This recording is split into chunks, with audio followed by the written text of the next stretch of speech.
亲爱的朋友们，欢迎来到微光夜读。春节期间，家族群里一个亲戚告诉我，工作赚了多少钱啊？不像我女儿，月入过万，想拿我当跳板，衬托着他女儿有多优秀。不好意思，我可不是吃素的。我当场回怼，确实够你的棺材本了。不过我忘了说了，你女儿正在我公司当狗腿子呢。不过她现在当狗腿子的机会都没有了。后面母女俩哭着跪在我面前求我原谅。接下来开始我们本期故事，记得点击订阅并开启小铃铛。我从小就被我的姑姑拿来和她的小孩做对比，每次过年我都被她嘲笑为笨小孩，而她的女儿吴新月在所有的亲戚眼里认为是别人家的小孩，聪明听话，成绩又好。有一次过年，妈妈实在是忍无可忍，在一声声对我的嘲讽中，我妈妈用力拍着桌子，指着她质问道：“小妹，你什么意思啊？”姑姑丝毫不畏惧，捂嘴偷笑：“嫂嫂，你咋生这么大的气呀？我只是开个玩笑啦。况且我说的也是事实呀。”黄薇薇本来从小成绩就不好，其他亲戚都觉得姑姑说的没有问题，都认为是我妈妈小题大做了。我爸爸脸色也不好，回到家后将妈妈狠狠教训了一顿。不知道是巧合还是意外，吴新月不仅和我一个学校，还和我一个班。为了避开不必要的麻烦，我一直隐藏我的实力，常年稳居倒数第一。语文老师有一次监考的时候，偶然发现了问题，专门请我到办公室。我恳请语文老师替我保守秘密。语文老师虽然不知道为什么，但还是答应了我。在高考的时候，我发挥出了我全部的实力，不仅是全校第一，还是全市的第一。高考成绩出来那天，我的家挤满了人，家里的电话也都被打爆了。全国最顶尖的2学府都来我家争着要我。爸爸的脸上的笑容止不住，对着记者吹嘘：“我的女儿打小就聪明，幸好遗传了我这个聪明的脑子。要是遗传他妈，要是遗传你的脑子，我估计高中都考不上。”我看着爸爸的那副虚伪的样子，不由得在心里吐槽。妈妈脸色更多的是心疼：“微微，你辛苦了。”还没有来得及回应，家里来了一个不速之客。姑妈领着吴新月兴冲冲地进来：“哥哥嫂嫂，新月成绩是全校第5呢，估计经大是没有问题。微微怎么样啊？你们也别伤心了。我们都知道微微的成绩从小就不好。”一进到家门，姑姑就被家里的阵仗给吓到了。弄清楚情况后，我见识到了姑姑变脸的能力。我指着我，不可置信地道：“你说黄薇薇高考第一，我怕是倒数第一还差不多。谁不知道她平时成绩啊？我知道了，一定是泄题作弊了，不然她绝不会考这么高的分。我要报警。”刚刚还满脸笑容的父亲听到姑姑的话后，脸色也立刻拉了下来。黄薇薇，我怎么会养出这么个女儿？这就是我的父亲，不分青红皂白就教训我。姑姑看到她要的效果达成，把吴新月推在记者面前。姑姑将我的事迹发在网上去。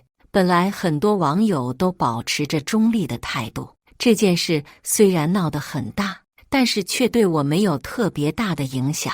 我班主任的发言将这件事推到了高潮。在他的发言里，我调皮、自私，成绩又不好，集合了那个年纪坏小孩的所有特征。我们班主任就是我姑姑的闺蜜，不用想，肯定又是收了我姑姑的好处。但是网民却不知道这些，顿时所有的矛头都指向我。尽管高中的语文老师也在网上发言替我说话，但是没有激起水花，反而说他包庇学生，不配为人老师。校方也因为网络上的压力，对语文老师暂时进行停职处理。教育局将我的考试班级的监控视频放大，仔仔细细地看，发现我确实没有任何作弊的嫌疑，并且将这个视频放在网上，舆论一下子逆转。班主任还不信邪，非要教育局领导安排我在所有老师的注视下做他们临时出的卷子。班主任是数学老师，给我出的卷子明显超纲，大题已经到了全国奥数竞赛的水平，但是不好意思，得让他失望了。我不仅全部做出来，还全部做对了，不仅是数学，而且其他科目除了语文基本上都是满分。这个事情也被学校发在网上，事情一次又一次的反转，我无疑成了这个暑假最火的考生。事情越来越向我预测的方向发展，不是我不反击，而是我在等一个时机。聪明的人善于抓住一切机会，我抓住热度，申请了一个知名外企的实习岗位，工资够高，越来越多的记者来到我家，很多广告也找上我。在这个暑假，我可是赚得盆满钵满。当然，我还有一件事情没有做完。我控诉了班主任在高中3年对我的偏见和排挤，以及语文老师对我的帮助。两人的生活一下子大转变。我深知在京大比我聪明的人比比皆是，我在京大享受老师特别的帮助很难，但是通过这次舆论，我还没有去京大。京大的很多老师都已经听说过我的名字以及势力，只是让我有点不爽的是，吴新月也擦边进了京大。在课堂上第一次进行自我介绍的时候，王老师看着我，意味深长地道：“我听说过你的事情，黄薇薇，你很聪明，我喜欢。”然后他将我拉进他的项目小组。毕业后，我靠着他介绍的师兄，我们一起成立的一个公司。我们的公司越做越大，我们抓住风口，公司现在的身价已是100亿。春节我已经有好几年没有回家，几年我也不打算回的。可是妈妈电话的一个接着一个，我不愿让妈妈难过，虽然不愿，还是回了家。果然在团年饭的时候，就看到了姑姑和吴新月两母女。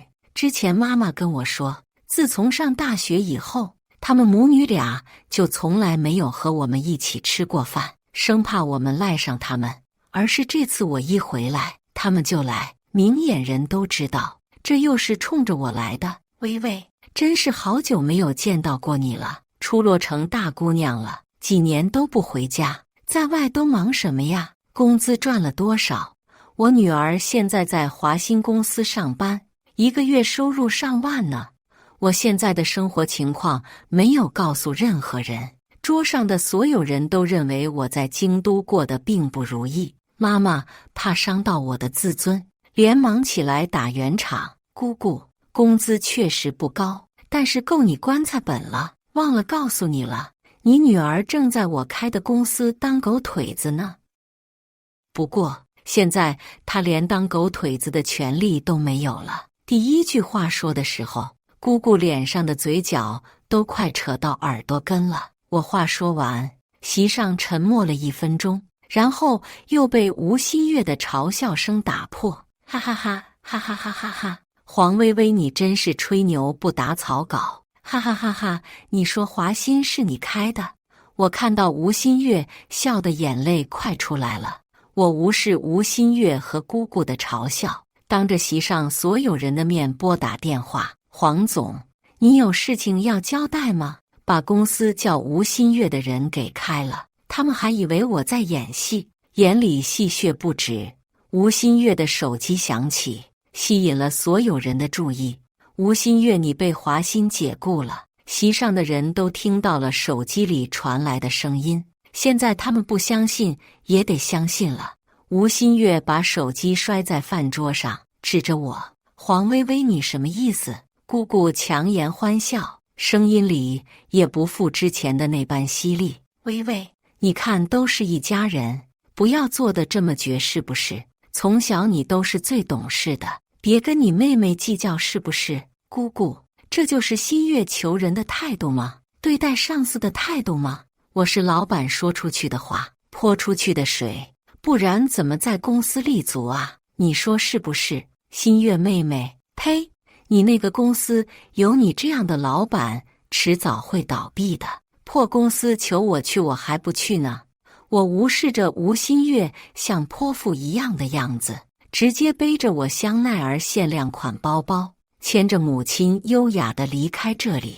我带着妈妈去了本市最贵的餐厅，趁着这股劲儿，我提出了我的想法，想让妈妈和爸爸离婚。妈妈一听到我的想法，想都没有想，直接就拒绝了。我还想说些什么，妈妈的电话却不合时宜地响了起来。这就是你生的好女儿！妈刚刚气得摔了下来，把腿给摔坏了。我们接到电话，连忙往医院里赶。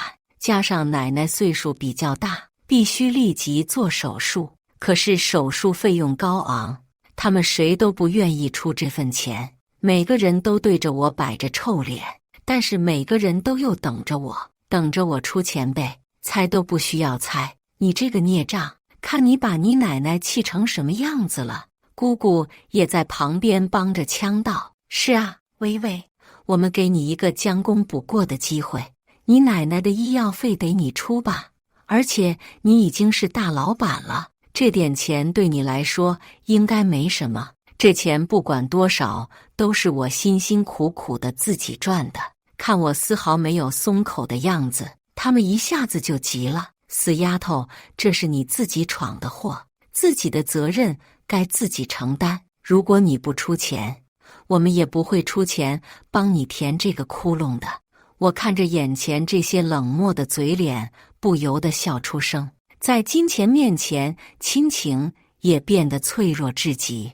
我奶奶重男轻女，从小待我和妈妈就不好，因为妈妈生不出儿子。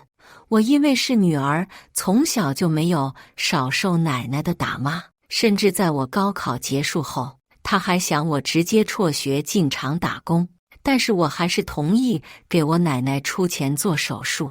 当然不是为了微薄的亲情，是为了报复啊！让我亲爱的奶奶看看她最疼爱的儿子、女儿还有孙女的真正面目。我将录音笔悄悄放进了包里。我察觉到刚刚在手术外的小护士表情的不对劲，在等待手术的过程中，我去找小护士来证明我心中的猜想。奶奶不是不小心摔倒的，得到了护士肯定的回答。我请她帮忙给我开一份奶奶的伤势鉴定书。趁他们不注意，我又去了刚刚的餐厅，调取了监控。监控显示，在我离开后，吴新月生气地将玻璃杯狠狠地摔在了地上，然后对着旁边的椅子泄愤似的狠狠一踢，而旁边坐着的就是奶奶。椅子一滑，奶奶摔倒在地。这哪是被我气倒的，明明是被吴新月给踢倒的。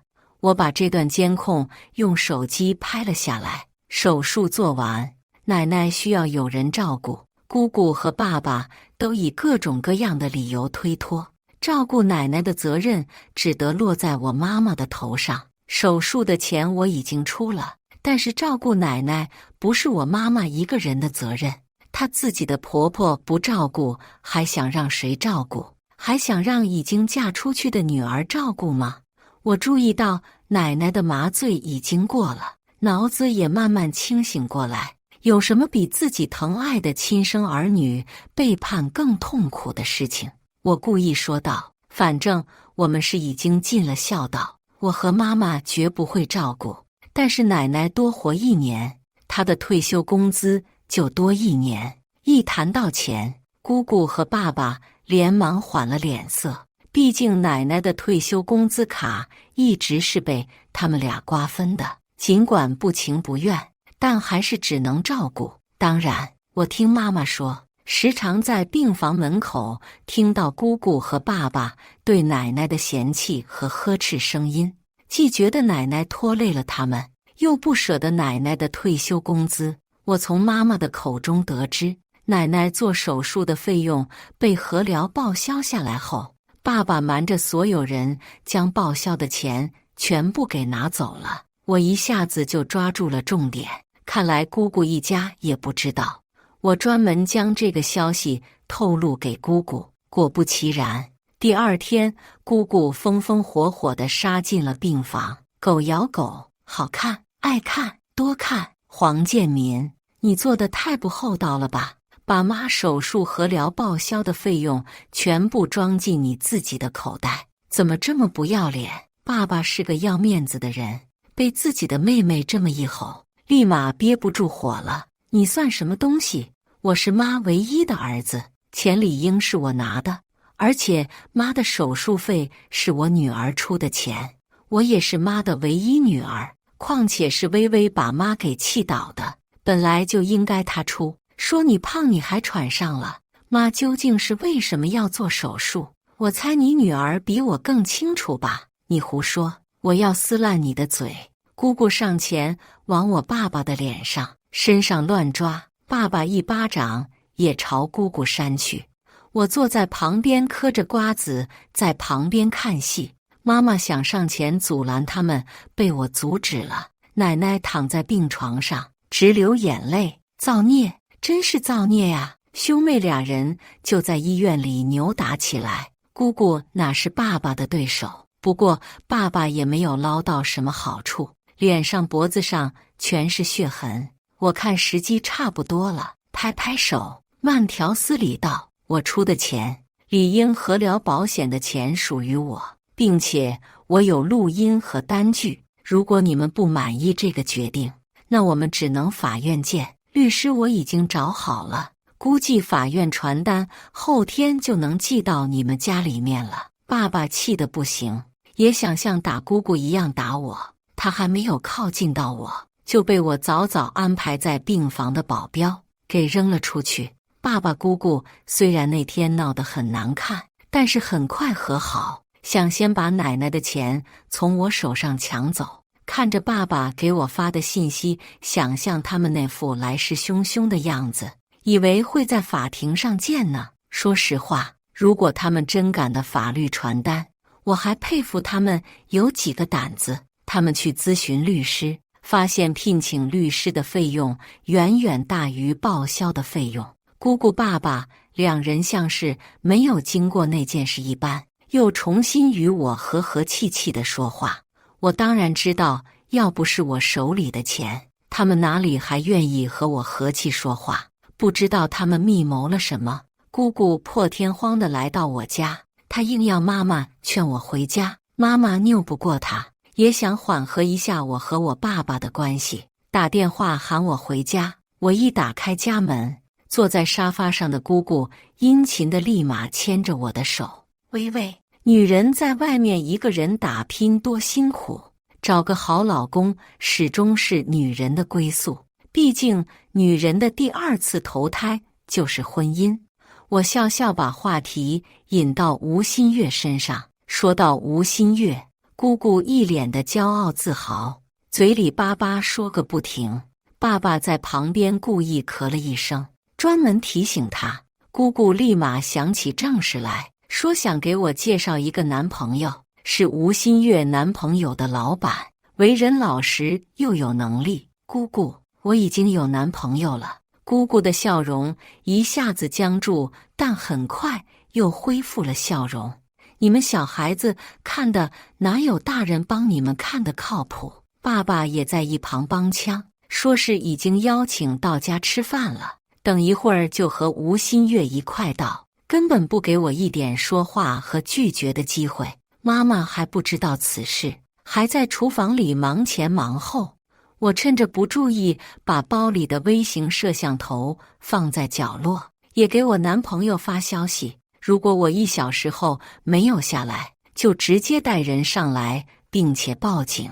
吴新月带着她的男朋友以及姑姑口中的相亲对象，姑姑口中确实是说的实话，她的女婿确实又高又帅，但是旁边的男人真应了那个形容词，矮矬胖，站在他旁边，不知道的还以为是我爸爸何总，这就是我的姐姐黄薇薇。那个被吴新月称为何总的男人上下打量着我，妈妈这时还不知道，出来的时候以为是爸爸的同事来家里吃饭，爸爸把最好的酒拿出来招待他，一口一个小盒，喊得亲热得很，年纪可能比他还大，也不嫌恶心。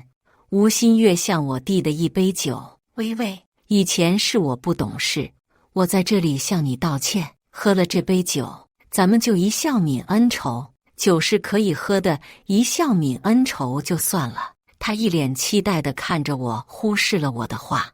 我在他包括餐桌上所有人期待的目光中，把酒送进嘴里，但是我把酒并没有咽下去，在擦嘴的时候悄悄吐了出来，并且害怕我和他的酒杯给悄悄换了。笑话，我能当上一个大公司的老板，这些手段不知道已经见过多少了。爸爸将我支到房间里去，我做什么都不知道的样子，如他所愿的进了房间。果然我一进去，小何立马就跟了过来。不仅如此，他们还把我的门给反锁了。我假装害怕，夸张到他还没有靠近我就大叫挣扎，他一靠近，我就拿出我早已准备好的防狼喷雾，他不防，正面受到防狼喷雾的冲击，倒在地上，嘴里不停地叫喊，骂骂咧咧。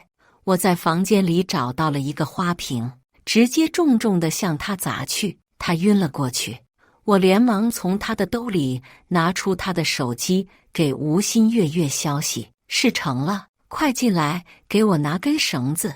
吴新月虽然很奇怪这条消息，但是他想计划并没有出现什么差错，还拿着绳子进房间。我把灯关上，预先躲在门后面，他一进来，我就用花瓶把他砸晕，再拖在床上，将我们俩的外套换了，从他的荷包里拿出房门的钥匙，以其人之道还治其人之身。我将门反锁，去客厅里拿着我事先藏好的摄像头，连忙离开了家。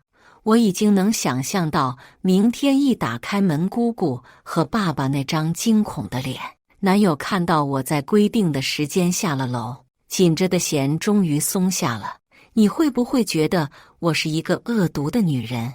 男友紧紧抱着我，心疼地道：当然不会，在我心中你一直是一个懂事善良的姑娘，我一直会支持你所有的决定。第二天早上，他们早早的专门的从外面回来，不仅如此，他们还把身边的亲戚叫到我们家，让我强迫的答应和那个老头子结婚，才不会关心我的名声。父亲佯装生气，骂骂咧咧的准备打开门。妈妈虽然不知道事情的原委，但从爸爸和姑姑今天的话语中也明白了七七八八。她拼命拦住父亲的动作，当着这么多人的面，你要微微的名声和脸面往哪里搁？她也是你的女儿啊！爸爸一把把妈妈推倒在地，他能做出这样的事，就根本没把我们的脸面当回事情。姑姑把妈妈扶了起来，嫂子，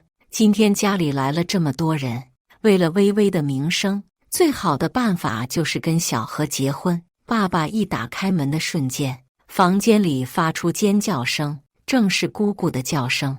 一打开房间的大门，就看到吴新月和他们口中的小何正在床上睡得不省人事。瞬间房子里都充满了亲戚的议论声，怎么会是新月这孩子？他们不是说是微微吗？新月从小就是乖孩子，怎么现在变成这样？滚，都给我滚！吴新月的男朋友今天也被姑姑大早上叫来看笑话，此刻他觉得自己才是最大的笑话，怒火中烧，直接上前狠狠扇了吴新月一耳光。你这个不要脸的！新月坐在沙发上哭哭啼啼的，妈妈，舅舅你们都要替我做主，都是黄薇薇害得我变成这个样子。小何连忙搂着吴新月，生怕她跑了，满脸谄媚地说道。什么叫害呀？我们这是两情相悦，你说对吧，妈？吴新月不敢反抗，吓得浑身战栗。我呸！别叫我妈，年纪比我都大，还好意思喊我妈，我受不起。昨天晚上小何叫的不是很亲切吗？众人都将目光投向刚刚进来的我的身上，吴新月和姑姑的眼神看向我，一次恨不得吃了我的表情。特别是吴新月，黄薇薇，你还有脸来这儿？都是你把新月给毁掉了。明明该在那个房间里面的人是你，站在我旁边的男友立刻挡在我面前。吴新月看清楚我面前的男人后，立马抱着头大声尖叫了起来。学长，原来我现在的男朋友是吴新月在大学时一直暗恋的男生，被自己喜欢的男生看到如今这么狼狈的一面，有谁还能冷静下来？姑姑，我为什么不敢来？我来，当然是找你们所有人的麻烦的。我当着所有人的面，用手机拨打110报警。警察叔叔，我要报警。等到警察赶来的时候，爸爸立马换上了一副和颜悦色和谦恭的姿态。孩子从小就不懂事，这件事他说的太严重了，这中间有误会。姑姑虽然不愿意承认，但是为了女儿的名声，也不愿报警，将这件事情闹大。我把昨晚手里的监控调出来给警察看，还把昨晚原本我杯子里的酒递给警察，要求他们检测。经检测，里面确实含有药剂成分。警察感到事情不对，立即把房间里的所有人带回警局。小何本来就不是什么意志坚定的人，在警局的警察的压迫下，他很快就说出了实话，承认是姑姑和爸爸先找的。他本来房间里的人是我，不知道怎地就变成了吴新月。虽然不是计划里的人，但是也是实施了犯罪。爸爸和姑姑喜欢的小何的要在监狱里面吃几天的牢饭。爸爸和姑姑虽然是帮凶，但是法律制裁不了他们。妈妈一直在警厅里等着，看到爸爸和姑姑一出来，立马给了他们两人一人一耳光。你们这两个狼心狗肺的人，微微是你们的亲人，他也是你们从小看着长大的，他有哪点对不起你们吗？你们竟然拿他做交易。幸好微微今天没出什么事，如果他出了一点事，你们就等着我拿刀子跟你们拼命吧。经过这件事，妈妈下定决心要和爸爸离婚，而我最重要的目标已经达成。我找到了当地著名的新闻媒体，把我手上所有的视频还有录音都发了出去。这些东西一发到网上去，就引起了不小的热度与关注。现在姑姑和爸爸他们都不敢独自出门，他们时常都能接到陌生电话的辱骂。至于吴新月，因为受不了刺激，直接疯了。我还成了我从小以来都希望完成的愿望，看着妈妈和爸爸离婚，然后把妈妈接到我那里去享福。番外篇，爸爸妈妈终于答应我养了一只小狗。我对这只小狗很宝贝，也很喜欢。今天我去上学的时候，姑姑妹妹来到我家，看到这只小狗也觉得很可爱，就把我的小狗带到自己家里去玩。他们没看好我的小狗，把它弄丢了，嫌麻烦也不去找，直接给我爸爸赚了300块钱了事。给你们300块钱，算是便宜你们了。你们那只小土狗根本不值300块钱。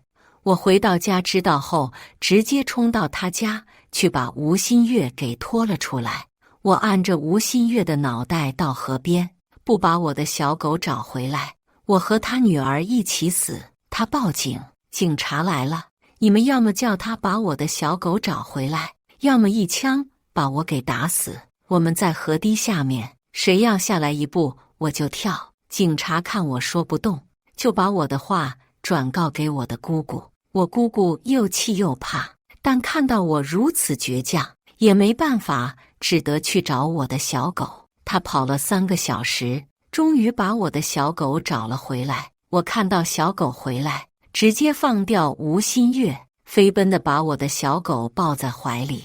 姑姑看到吴新月安全地回到她身边，立马换回那副凶神恶煞的样子，想要跑过来教训我：“你这个没教养的！”预判到情况的警察叔叔立即把我护在身后。虽然他做的不对，但毕竟是小孩子，你们大人把别人小孩子心爱的小狗给弄丢了，本来就是你们没有道理。站在大叔叔的面前，姑姑不敢放肆，只得毕恭毕敬地听着警察叔叔教导。我也没有被拘留，警察叔叔教育了我，说我耍小孩子脾气。我知道我错了，但是我不认也不改。感谢大家的观看，本期故事精彩吗？欢迎大家在下方评论区吐槽。如果你喜欢这类故事，记得点击订阅微光夜读，并分享给更多的人，这会对我帮助很大。再次感谢大家的观看。